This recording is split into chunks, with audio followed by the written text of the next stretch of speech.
What would you say is Camille's North Star in this final season of Harlem?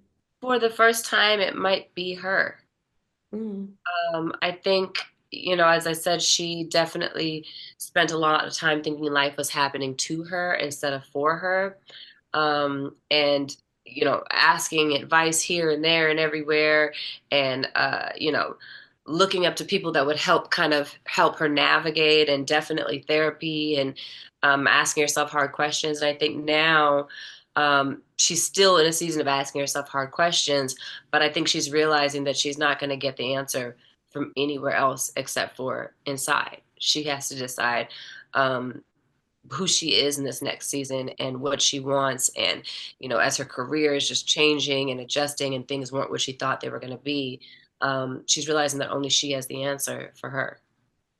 Absolutely. And then, for you, Jerry, without giving too much away, it seems as though Ty may have finally met her match.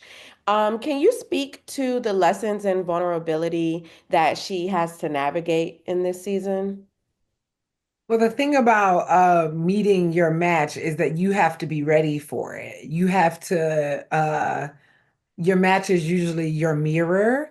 And so Ty is looking in the mirror at things that otherwise she was able to ignore, whether it's because her friends were where all the vulnerability happened and she didn't reserve any of that for relationships, or if she was just trying to get quick fixes. And now she has to really contend with what she wants and how she can become the person that she needs to be in order to meet what she wants head on.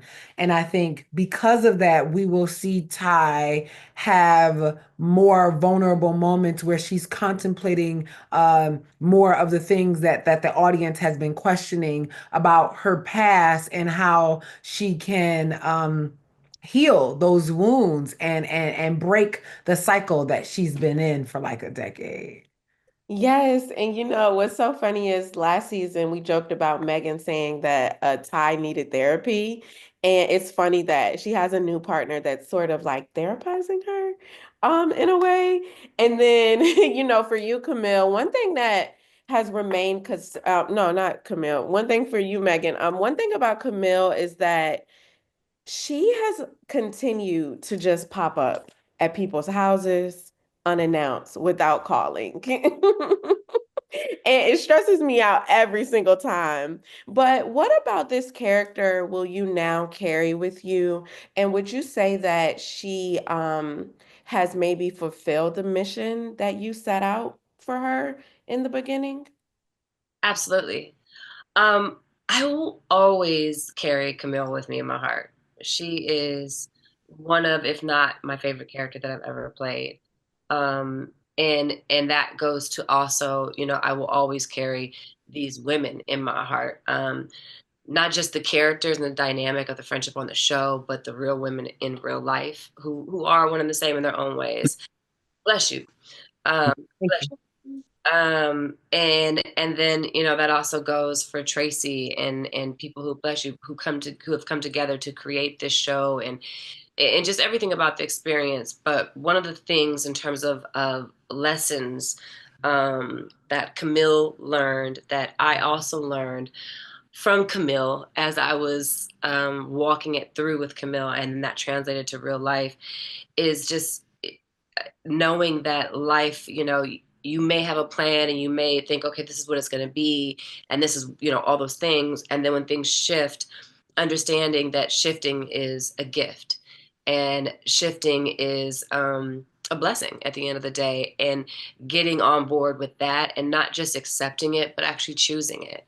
And then also just asking yourself hard questions, continuing to peel back the layers of not just how you react to something or respond, but why do you react and respond that way? And why did you decide to react and respond that way? And what happened before that? And all those things. Those are things that I kind of had to unpeel to figure out Camille's journey, which in essence helped bless my journey. Yeah, and I just love like that this is centered around such beautiful sisterhood and friendship. You know, I think that that is very much needed on television. And so, Jerry, the women of Harlem are going to join the women of girlfriends and living single.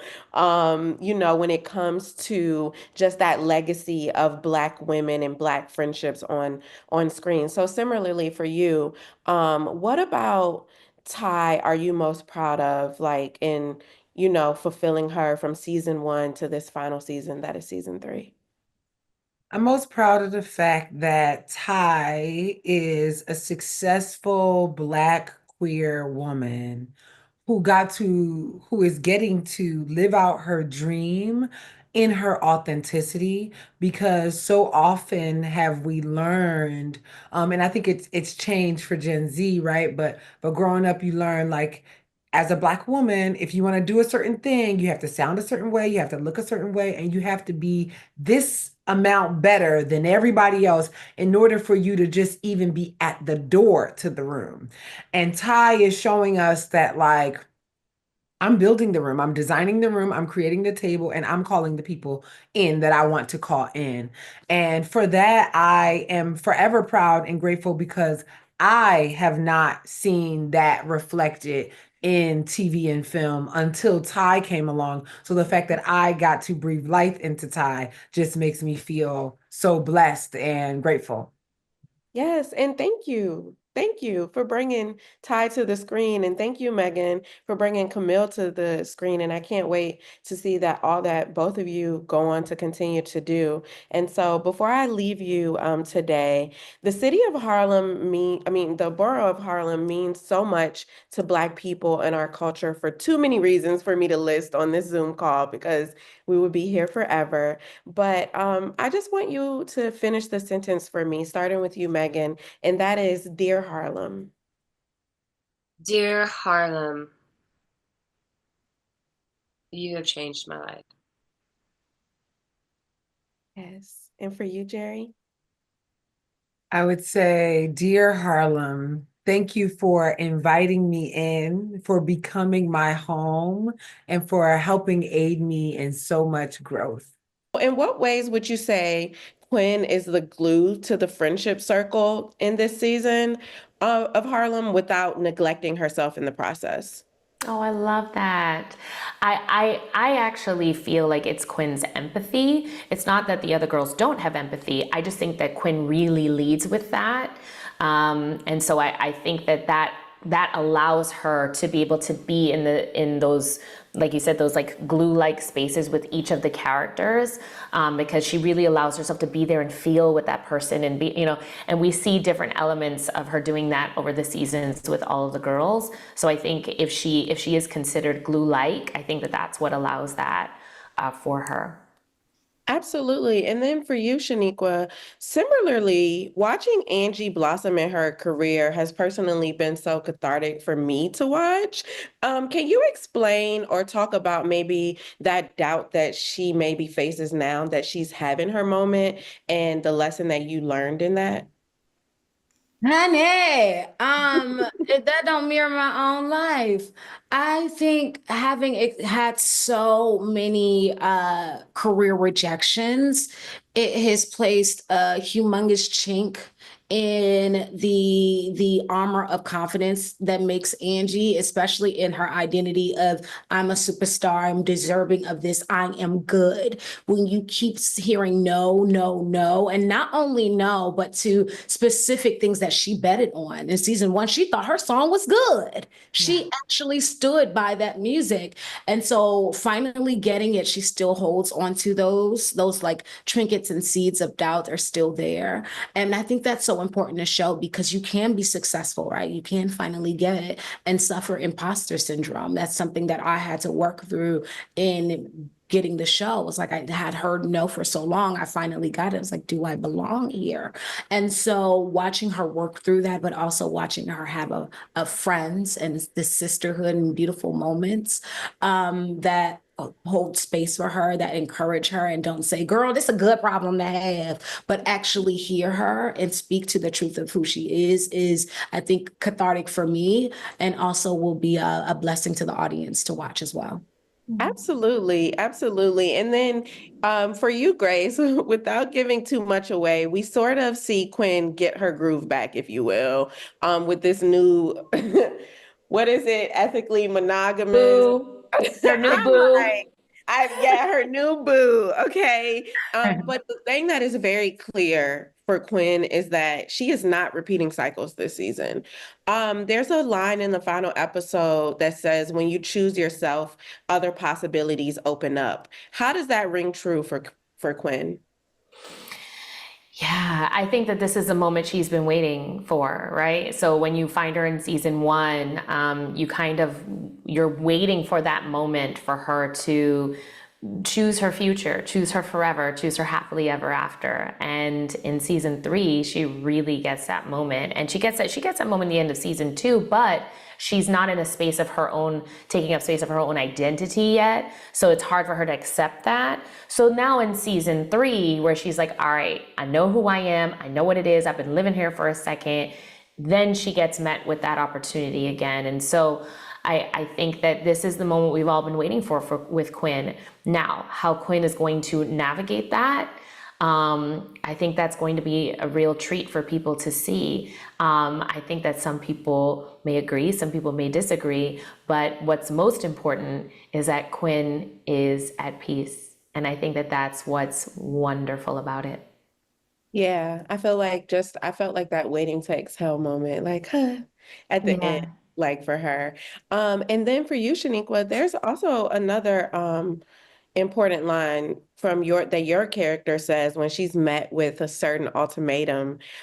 Because and also I was again screaming at the TV, like, why can't she have it all? But she says it's not a career, it's my purpose.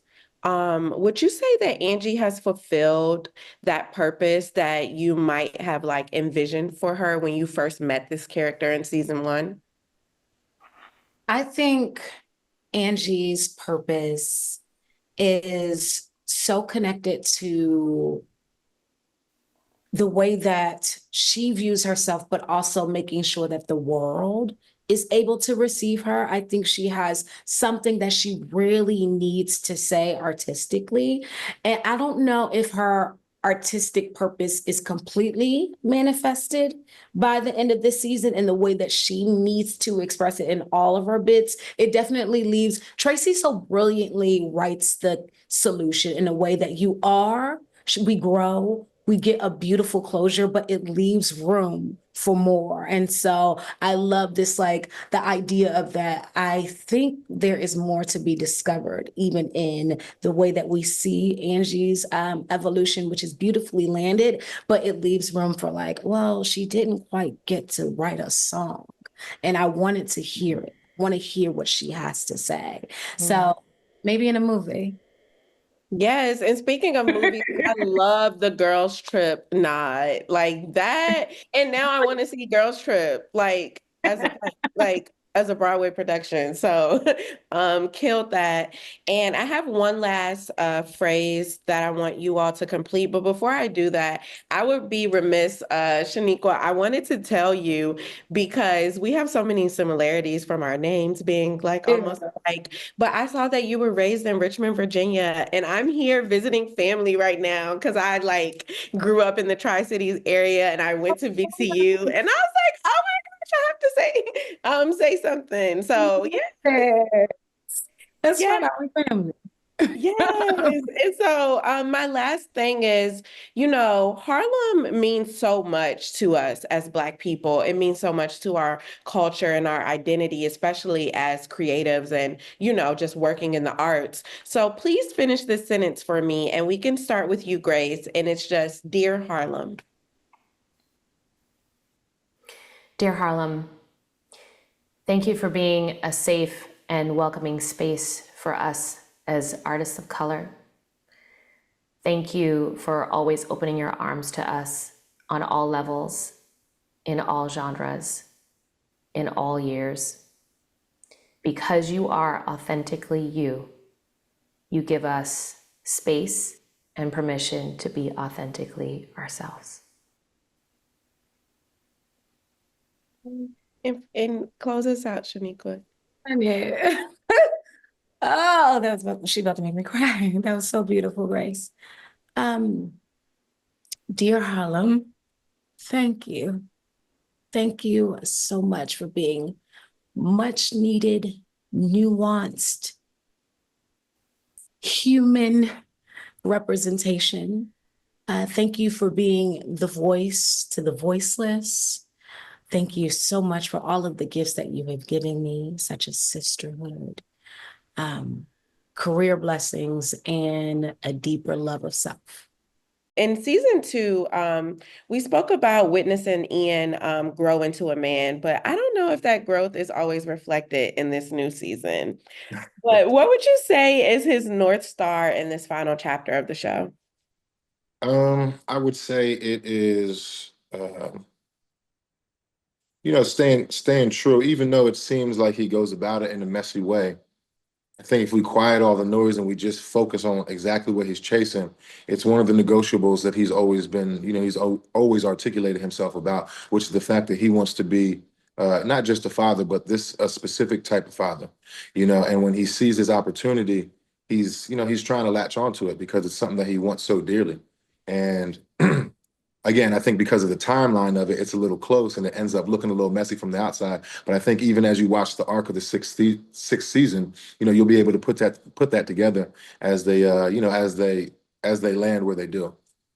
Yeah, and I was also gonna say, like, because fatherhood is a huge theme in this final season of Harlem, and I know as a father yourself, can you maybe speak to the importance of Black fatherhood being reflected in this way, or that desire for Black fatherhood? Because we don't really always get to see that on screen. So how does it feel to lend a voice to that? I mean, I think it's beautiful. First of all, my hats off to our North Star, Tracy Oliver, for even just penning a character that's like that. Like you said, we don't see it often, and to be able to showcase this Black man that wants to be a father, that wants to be present, wants to have it with the woman that he's always been in love with, to really have that family unit like he's used to having with his own family is a beautiful thing to lend my voice to and be able to try to illustrate for everyone that may be watching, because there's so many of us that are in that space, myself included, as Tyler in real life. Every one of my children was planned. I've always wanted to be a father, always wanted to have a big family, having my parents still be together after, I think they've been married for like 33 years now. And we've just always had a close-knit unit. Even now, they live out here in LA, so I'm still able to see them all the time. And they're just a part of my immediate family as I've welcomed the next generation in. So all in all, from real life to the make-believe, it's just beautiful to see that. Yeah, and Ian also gets a new love interest through Portia this season. So talk to me about the difference in your character and like his feelings, I guess, or his approach to Camille versus his approach to Portia. Well, I think they are. So I think the through line is, so there are some differences, of course, how he's going about it. I feel like the through line of it is similar. Again, he wants to be a father and he's seeing these opportunities to do that and he's acting on it. Again, timelines make it a little messy, but I think the way he's treating them, if that's kind of what the question was, or at least treating the experience, how he's going about it, I feel like he's able to chase the family dynamic of being a father, at least with Portia. Um, I still feel like even though he's doing it through welcoming a baby with Camille, in a weird way, in a different way, he's still chasing that love with Camille, like through a child. It's almost like a full embodiment of what he's always wanted. That's why he's always staying around. I feel like something about Portia, even though it is genuine, um, I feel like it's a little bit more compartmentalized in, we want to do this baby without discussing marriage or without discussing the fact that, we're truly in love with each other. So I feel like that might be the biggest difference between the two, is that as messy as it looks, Camille's always been his one true love. And I think it's even reflected with that situation.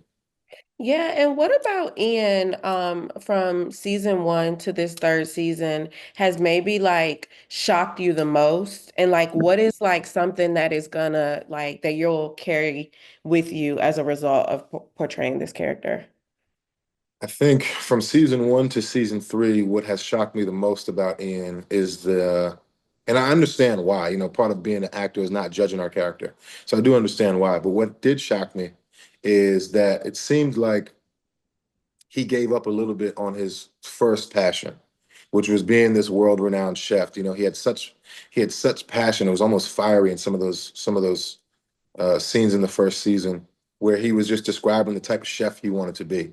You know, and I think being a father was maybe secondary. It was still true to his heart, but he definitely wanted to, get his passion off the ground first. And I think by the end of season three, even though he was still, it was still there, and he was going about it in a different way. He was still, cooking up for people who came around, and he was still in that space a little bit.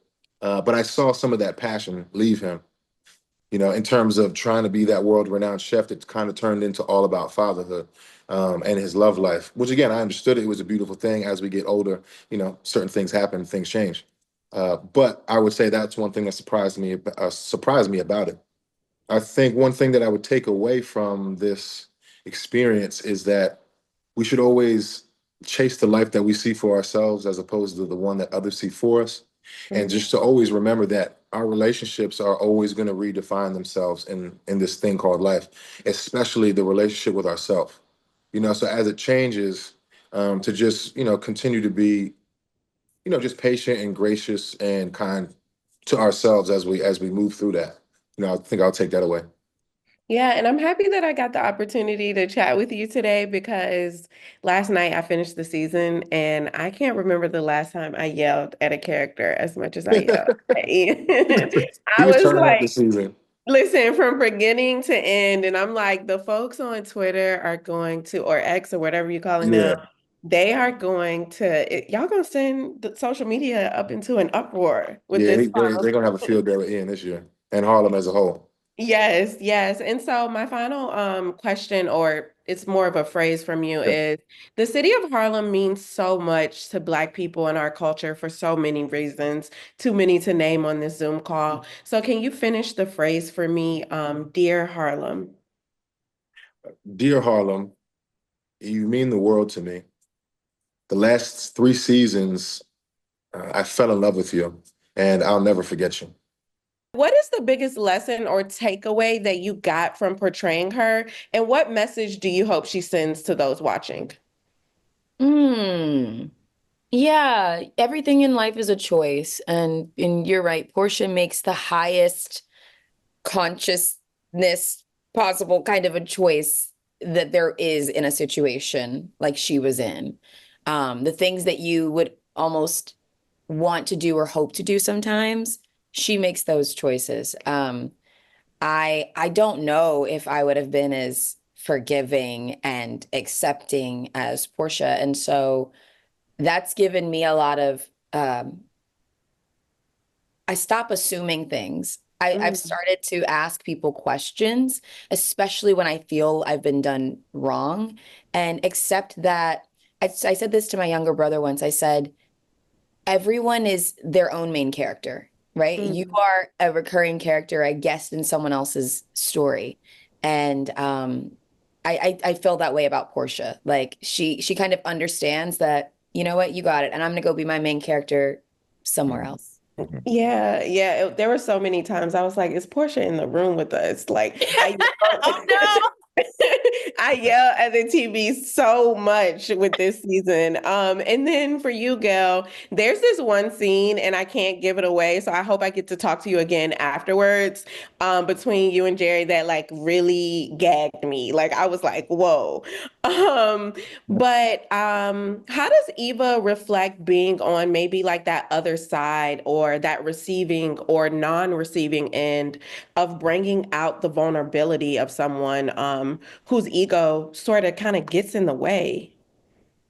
Yeah, for Eva, it's frustrating, but Eva, what I will say, is very patient, which I, Gail, am not. So, um, it was very beautiful to witness someone know that a person is struggling with their vulnerability and allowing them grace and allowing them time to come to and come around, and not really forcing it, but trying to just be a soft landing. You know, so many times we don't ask you to forgive, but we ask you to try to at least understand. So it was nice to be in that space because I don't in my life. So it was beautiful to explore. I think, yeah, it was beautiful to explore. Yeah, and what I liked about her too is that Ty has a scene where she's like, she's not annoying.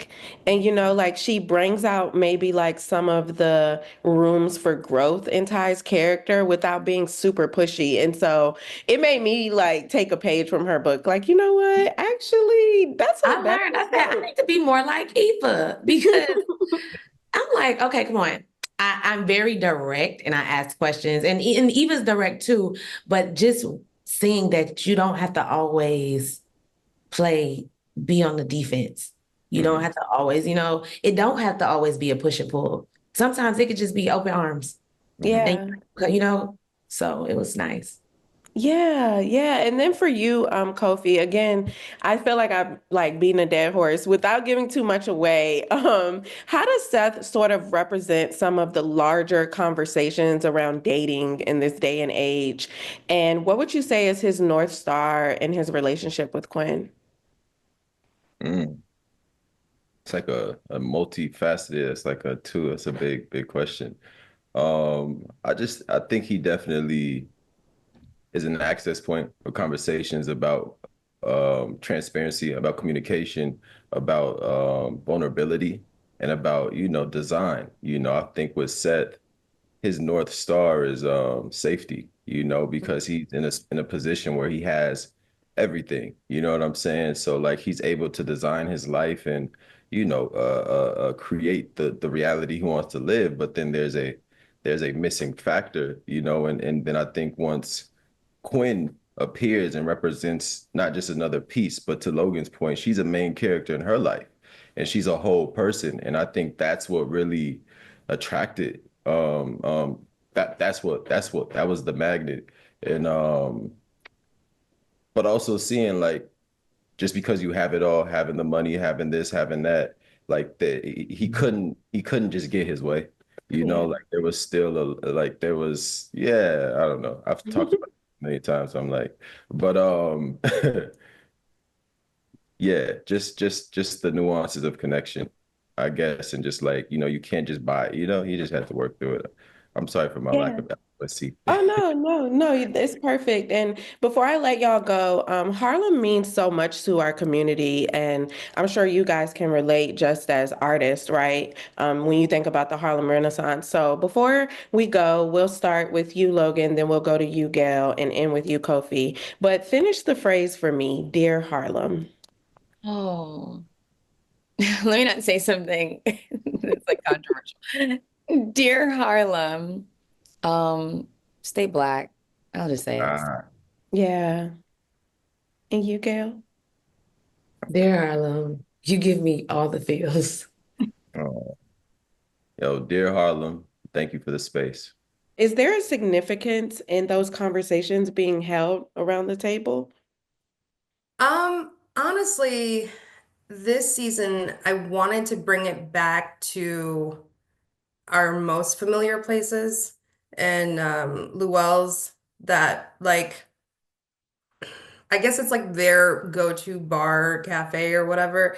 It's the thing that I'm most proud that we built in the show, because it looks like a real restaurant and we designed everything in it and has these bright green colors and murals that we put on the wall and everything. I just always thought it was really beautiful. And I remember people even in Harlem were like, what restaurant is that? I want to go to it. And I said, oh, it's fake. We built it. And everyone was like, oh my God.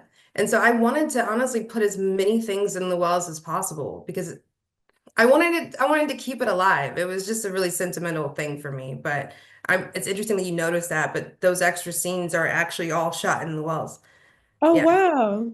Wow, that's so cool. And I love that you mentioned color because I was like looking up color theory for like blue and green. And I was like, girl, are you being like too deep? Because I was just like, whoa, like, I don't know, like the blues and the greens really jumped out at me this season. So I really, really love that. I appreciate, see, nobody, I appreciate that because I am obsessed with color and nobody notices unless you're like really like into those details. The people who are really into it are like, girl, it looks beautiful, or they can, or it's so vibrant, or I notice the colors in this scene, but I pay attention to that and I actually do a lot of like production design and color thinking in my head. So yeah, thank you for even noticing that. Oh, of course, of course. And another thing that was like a favorite of mine in this season was the nod to Girls Trip. And so obviously I know Girls Trip is near and dear to your heart, just like Harlem is. But why was it important for you to include that pivotal moment in your career in this show? Because like the friendships are sort of parallel, if you will, like the Yeah. four, and four. Yeah, I wish I could say I was smart and I came up with this myself. I did not. I knew that I wanted to do another movie spoof, and we did Get Out season one, and I love that so much. So I was like, let's do it again. But we were and because we're a Universal show, it had to be a Universal IP. So we were looking at just random stuff like E.T., Jurassic Park. We were like just going down a list of like Universal movies. And one of the writers in the writers' room named Aaron said, Tracy, Girls Trip. And I was like, no, I can't do my own thing. That I was like, that's so self-indulgent. And she was like, no, it's actually perfect because it mirrors the show and it's kind of like bringing it together in an interesting way. And I was like, huh. So then I was like, well, it beats Jurassic Park, so I guess we'll do that. And then it kind of accidentally transformed into something that I love so much that I would love to see happen. I would love to see a girl trip musical happen. It was a joke initially, but now I'm like, I kind of love it. No, same, same. I was like, actually, I would go Yeah. pay to see this. So we're thinking alike in that sense. And how do we see each of our OG characters kind of fulfill, or do they maybe fulfill their mission, their character goals, if you will, in this final chapter of Harlem? I think so. It was important for me knowing this was the final season. It was important for me for audiences to walk away feeling satisfied. I wanted to do that, but I also wanted to make sure it didn't feel predictable either. So I still wanted to throw curveballs and have the season wrap up in a way that you didn't necessarily predict we would land, but still have it feel like, okay, I'm happy I watched the show and I'm happy that I was on the journey with these women and I like how they landed the plane. Yeah. Yeah, and speaking of their journey, one of the things that I'm just, again, as a fan of your work and a fan of this show, and so many shows that really speak to Black sisterhood, how does it feel to you now that the women of Harlem will join the women of girlfriends and living single, just join that legacy of Black female friendship? What does that do for like your inner child or maybe like little Tracy? It is so surreal to me. And I had this moment a couple months ago where there's a new Black woman writer who has gotten some traction. And I guess she messaged my assistant to say, is there any way I can read um, Tracy's old Harlem pitch deck and look at her lookbook just to see how she sold it because I have an idea in the same vein and I just want to study it. And I was so honored and flattered by that because I remember going to the Writers Guild and reading Shonda Rhimes's material and just being like, oh my God, there's a Black woman behind this big new show. This is crazy. Like that. She made me feel like being a professional writer was possible. And then, studying Girlfriends and Marbrock Akil's work as well, and just being like, okay, maybe I could do what she's doing. And so for writers in their 20s to look at me and be like, I want to see what Tracy Oliver's work look. I'm like, yo, that's crazy. So that's how I feel about it. It makes me smile. It makes me want to cry. I think it's amazing. That's so beautiful. And, just lastly here, I know that this show is your personal love letter to the Harlem Borough, which means so much to our community. It's too many reasons for me to name on this Zoom call. So finish the sentence for me. Dear Harlem. Dear Harlem, thank you.